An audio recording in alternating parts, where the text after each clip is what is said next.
In most war movies, it's the German Tigers and Panthers that look like the real stars of the battlefield. Big, heavy silhouettes, thick armor, a terrifying gun. They're shown as the true kings of World War II. But on the actual fronts of Europe, things looked very different. Facing them in huge numbers were American Shermans and other, at first glance, much simpler tanks. They didn't look as glamorous. They weren't made to be movie icons, but there were thousands of them. Behind those tanks stood fuel depots, trainloads of spare parts, and entire repair battalions that could get damaged vehicles back into action in just a few days. And that raises the key question. In a major war, what really matters more? One super tank that looks great on screen, or a huge number of reliable machines backed by industry, logistics, and a well-oiled supply system? Before we dive into specific vehicles, it's worth being clear about what best tank actually means in this video. We're not just talking about thick armor or a bigger gun. In a real war, a tank is judged by several very down-to-earth factors. First, there's firepower, how effectively the main gun and available ammunition can hit and destroy targets at typical combat ranges. Then comes protection, not just how thick the armor is, but how it's laid out, the angles, and the crew's chances of surviving a hit. Third, mobility and off-road performance. Can the tank keep up with the infantry, push through mud, snow, and hills, instead of sitting broken down at a repair depot? Reliability and ease of repair are just as important. If a tank breaks down every few hundred miles and is hard to fix in field conditions, its impressive stats on paper don't mean much. And finally, production and logistics. How many of these tanks were actually built, shipped across the ocean, and properly supplied with fuel, spare parts, and trained crews? Through this lens, we'll be looking at American tanks of World War II in the early post-war years. In the US, alongside classic tanks, a separate class of vehicles appeared, the tank destroyer. The idea was simple. Instead of chasing heavy German armor with regular medium tanks, have specialized vehicles that move into a good firing position, do their job against enemy tanks, and then change position or direction without getting stuck in long, head-on duels. The first mass-produced example was the M10 Wolverine. It was relatively slow but fairly powerful, with a gun that performed better against heavy targets than the early standard Shermans. The M10 wasn't a super tank. Its armor was still vulnerable, especially from above because of the open-top turret. But it gave units a way to strengthen their anti-tank defense in sectors where a German armored push was expected. The next step was the M18 Hellcat. Here the focus shifted even more towards speed and maneuverability. It was one of the fastest combat vehicles of its time. The crew's job was to quickly move into position, hit an enemy tank from a favorable angle and distance, and then pull back just as fast before the enemy could properly respond. The Hellcat wasn't designed for trading blows face-to-face. It relied on tactics, reconnaissance, and picking the right moment to strike. M10 and M18 didn't replace the Sherman. They complemented it. As a result, American units ended up with a more flexible structure. Some vehicles handled general tasks on the battlefield, while others specialized in hunting down enemy tanks. When it comes to American tanks in World War II, the M4 Sherman is really the backbone of the U.S. Army. It was designed as an evolution of earlier models to replace outdated designs and give the troops a universal medium tank that could be produced quickly, shipped across the ocean, and kept in service in huge numbers. Within just a few years, the Sherman became one of the most widely used tanks of the war, fighting both in Europe and in the Pacific. On this single platform, a whole family of variants appeared. The version with the 75mm gun was the basic model and did a solid job supporting infantry in dealing with lighter enemy armor. Later models with a 76mm gun had better odds against more modern German tanks. There was also the up-armored Sherman Jumbo with extra protection used in situations where crews expected heavier enemy fire. The real strength of the Sherman wasn't just in raw numbers on a spec sheet, but in the combination of reliability, mass production, and simplicity. Standardized components, interchangeable parts, and engine mechanics could understand, and the ability to fix the tank in field conditions. All of that made it possible to keep a huge number of vehicles operational.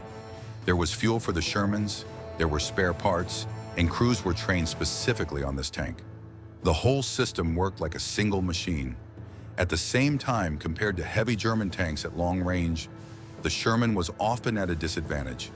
In a head-on fight with a Tiger or Panther, it could lose in terms of armor penetration and protection, which is why tactics and support from artillery and aircraft were so important.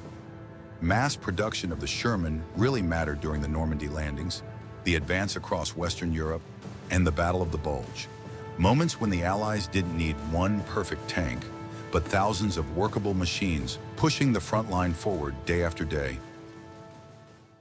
The M26 Pershing shows up on the European front very late in the war, when the main campaigns are already nearing their end and the US Army is running into well-fortified positions and heavy German tanks. This vehicle was designed as an answer to the Tiger and Panther, which had been causing serious problems for medium tanks like the Sherman. The Pershing had a more powerful gun and better armor, which let it operate more confidently in engagements against heavy enemy armor. In reality, it arrived in relatively small numbers, so it didn't have time to completely change the course of the war. But it sent an important signal. The United States was no longer relying only on medium tanks and was now moving toward heavier platforms. In the last months of fighting in Europe, the Pershing took part in street fighting in cities, supported infantry during offensives, and fought in a few tank-on-tank engagements. In these situations, its strengths showed clearly: better protection and stronger firepower compared to most earlier American tanks. After the war, the M26 became a kind of bridge between the wartime generation of tanks and the post-war machines that later became known under the Patton name. The design ideas built into the Pershing became the foundation for early post-war American tanks, which were created not only based on World War II experience, but also with the new realities of the early Cold War in mind. In the final stage of the war, the outdated light tanks M3/M5 Stuart were replaced by the M24 Chaffee. The Stuarts had done their job earlier in the war, but their gun and armor no longer matched the reality of the battlefield. The Army needed a light, fast vehicle with a more serious gun, one that could operate alongside medium tanks without turning into an easy target. That's exactly the niche the Chaffee filled. The M24 wasn't meant for direct duels with heavy German tanks. Its main job was to be the eyes and ears of the armor and the infantry. A light tank like this could move quickly, swing around the flanks, take up observation positions, scout roads, locate enemy positions, and relay that information in time. Besides reconnaissance, the Chaffee also supported infantry in situations where there was no need to bring in heavier tanks or where heavy tanks physically couldn't pass. For example, in rough terrain or narrow streets. When talking about the best American tanks, it's important not to focus only on breakthrough vehicles in big tank battles. Reconnaissance machines like the M24 matter too. Without them, medium and heavy tanks would be much less effective. Light vehicles provided information, found weak spots in enemy defenses, and helped commanders plan attacks and avoid unnecessary losses. That's why the Chaffee logically belongs on the list of key American armored vehicles at the end of World War II. After 1945, the whole environment for armored warfare starts to change. Jet aircraft appear, faster and more dangerous for anything on the ground. Anti-tank guns improve. New rocket launchers and shape-charged weapons spread on the battlefield. Politically, the former alliance against Nazi Germany is replaced by a growing rivalry between the United States and the Soviet Union. The Cold War begins, and tanks are now seen not just as battlefield tools, but also as part of a global deterrence strategy. In this new reality, the M26 Pershing becomes a starting point for further development. It gets upgraded, the powertrain is improved, the suspension and running gear are refined, changes are made to the overall design, and out of this comes the M46 Patton. This is no longer just a slightly improved World War II tank, but a step toward a new generation of vehicles designed to fight in a potential large-scale conflict with more modern weapons. American designers understood that a likely opponent would be Soviet tanks like the T-3485 and the models that followed it. That's why they focused not only on armor and firepower, but also on overall survivability, reliability, and the ability to work together with artillery and air power under a new doctrine. The shift from the M26 to the M46 marks the move from wartime platforms built for specific campaigns to early Cold War tanks designed with a long-term standoff between two blocks in mind. After the M26 and M46, American armor moved to the next stage with the M47 and M48 Patton. These tanks weren't built for one specific war, but for a long-term standoff in Europe, where NATO and the Warsaw Pact were expected to face each other if a conflict broke out. The M47 was a transitional design. It had a new turret with a more powerful gun and better sights, but underneath it was still largely based on the Pershing. It didn't serve very long in frontline US units, but it was produced in large numbers and shipped to NATO allies in Europe, becoming one of the first standard Western tanks of the early Cold War. The M48 Patton was basically a new vehicle. It got a redesigned hull, better armor, a new main gun, and improved optics and equipment. The M48 became one of the main US tanks of the 1950s and 1960s. It served in Europe, fought in Vietnam, and through exports to allies, it also showed up in the Middle East. In the M48, you can clearly see the shift toward the idea of a main battle tank, a universal platform that combines armor, firepower, and mobility, and can be used across very different battlefields.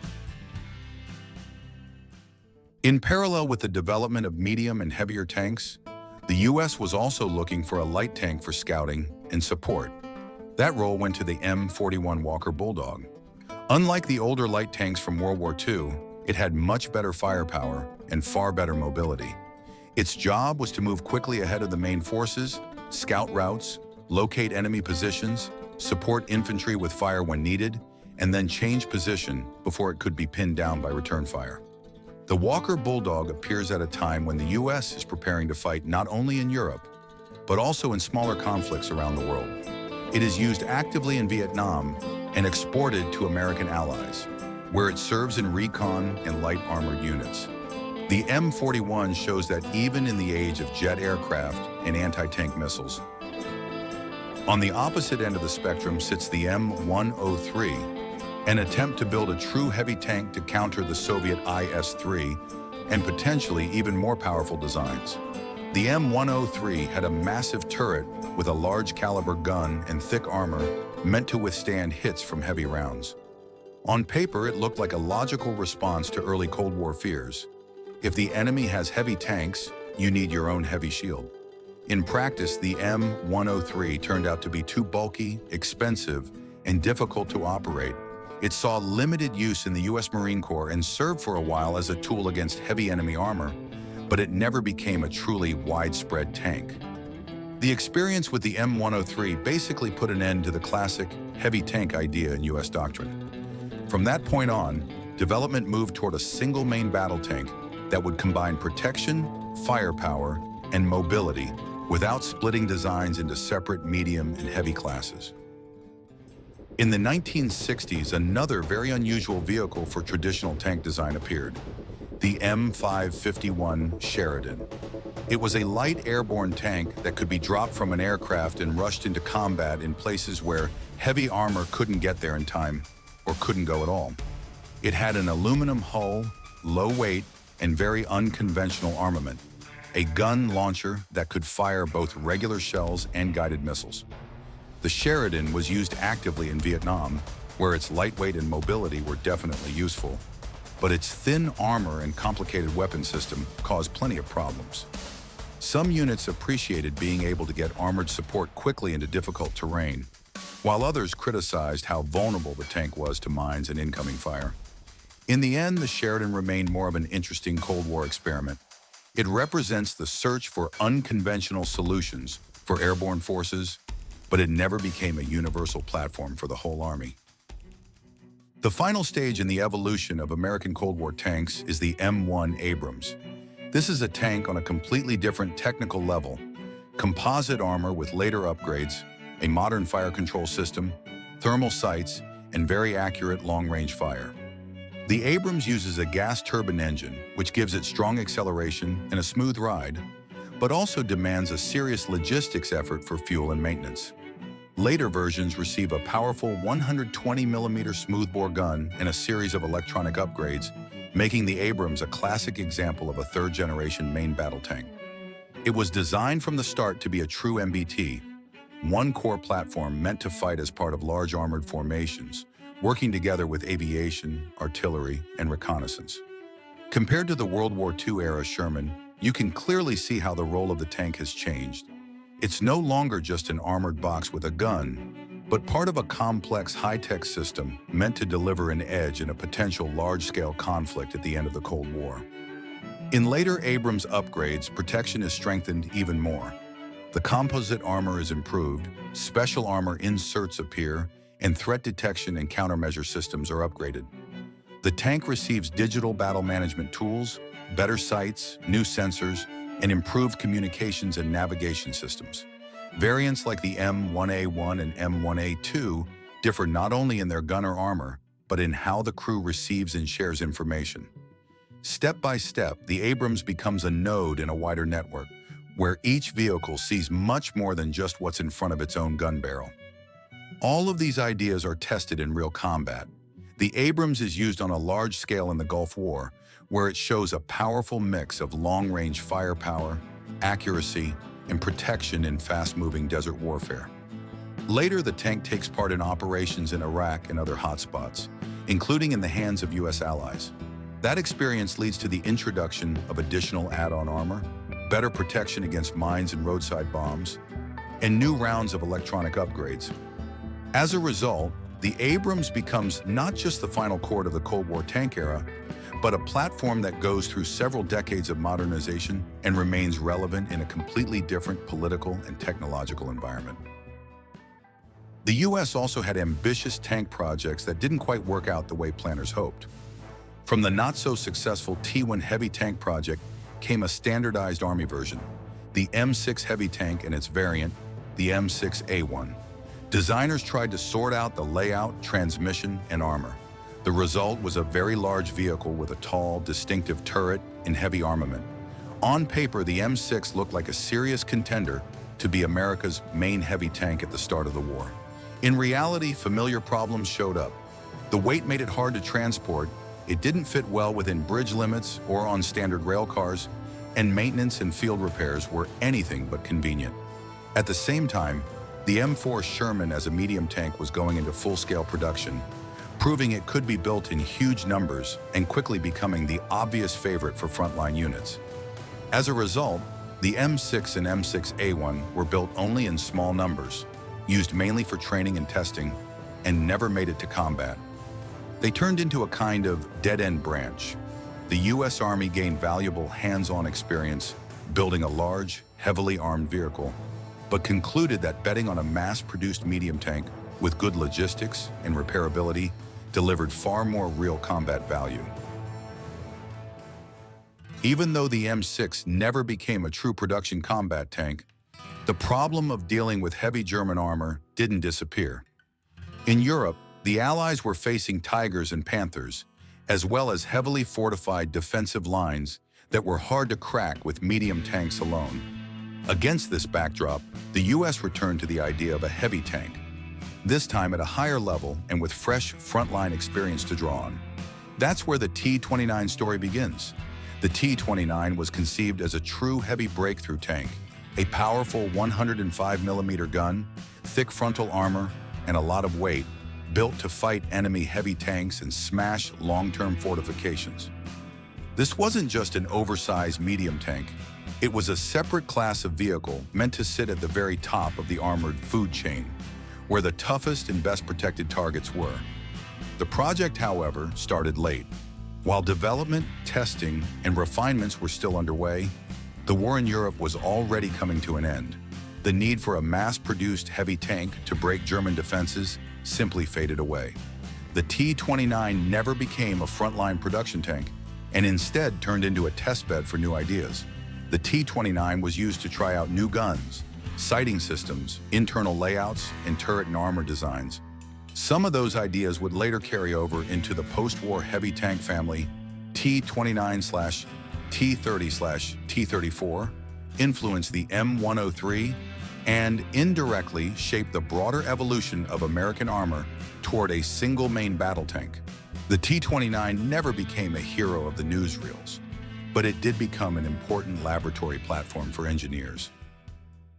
The United States didn't win because it had a single perfect tank. It won because of the system behind those tanks. American industry could turn out thousands of vehicles and constantly replace losses. Logistics made sure tanks, fuel, ammo, and spare parts actually reached the front lines. Repair units brought damaged tanks back into action instead of leaving them on the battlefield for good. In the end, what really mattered in combat wasn't just how good one particular design looked on paper, but how many tanks actually made it to the front, how many times they could be repaired, and how reliably they were supplied. That's where the American approach made all the difference. So, to sum it up, the backbone of American armored forces looks something like this. The M4 Sherman as the main mass-produced medium tank, the M10 Wolverine and M18 Hellcat as specialized tank destroyers, the M26 Pershing as the late war heavy hitter, the M24 Chaffee as the light recon tank, and the M46 Patton as a step toward the post-war generation. Later, this whole line was carried on by the true children of the Cold War, and eventually by the modern Abrams, which inherited the core idea. A tank doesn't fight alone. It operates as part of a larger system of industry, logistics, and coordination with other branches of the military. So here's the question for you. Which American tank from this list do you think is the best, and why? Thanks for watching. If you enjoyed this video, give it a thumbs up. Stay with us and hit that subscribe button. It really keeps us going. There's a lot more exciting content coming soon. See you next time.